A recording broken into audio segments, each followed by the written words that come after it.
সাকিব আল হাসান এমন একজন মানুষ কোন ধরনের সমালোচনা সহ্য করতে পারেন না। কিছুদিন আগে তার সাথে আমার দেখা হয়েছিল, আমি দেখি নাই।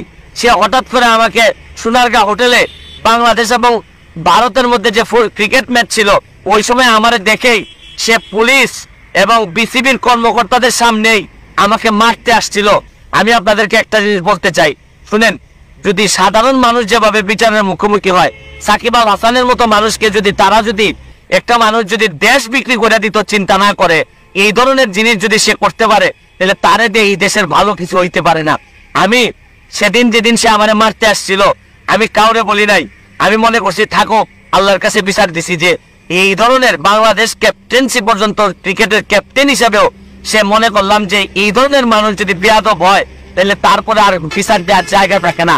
আমি দাবি জানাবো সরকারকে, তাকে ঠিক করেন, তাকে মানুষ বানান, আর না হইলে সে এই ধরনের কাজ করতেই থাকবে। সাকিব আল হাসান আমাদের একজন নামি দামি ক্রিকেটার, যার জন্য আমরা গর্ববোধ করি। উনি একটা স্বর্ণের দোকান উদ্বোধন করার জন্য চলে গেছেন দুবাইতে।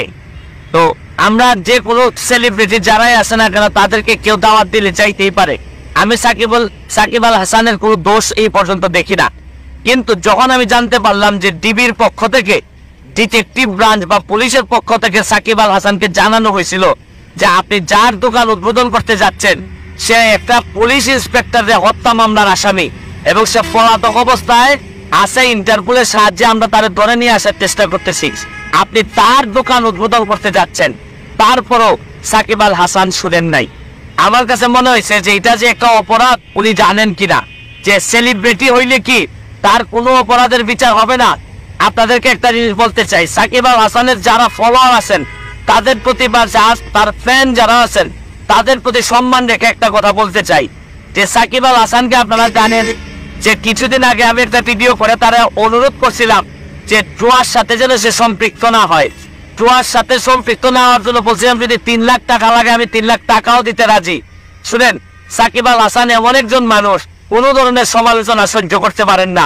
কিছুদিন আগে তার সাথে আমার দেখা হয়েছিল, আমি দেখি নাই। সে হঠাৎ করে আমাকে সোনারগাঁ হোটেলে বাংলাদেশ এবং ভারতের মধ্যে যে ক্রিকেট ম্যাচ ছিল ওই সময় আমার দেখেই সে পুলিশ এবং বিসিবির কর্মকর্তাদের সামনেই আমাকে মারতে আসছিল এবং আমেরিকান কিছু লোকজন এখানে ছিল যাদের সাথে দেখা করতে আমি গেছিলাম, তাদের সামনে সে সবাইকে ইগনোর করে আমারে মারতে আসছিল।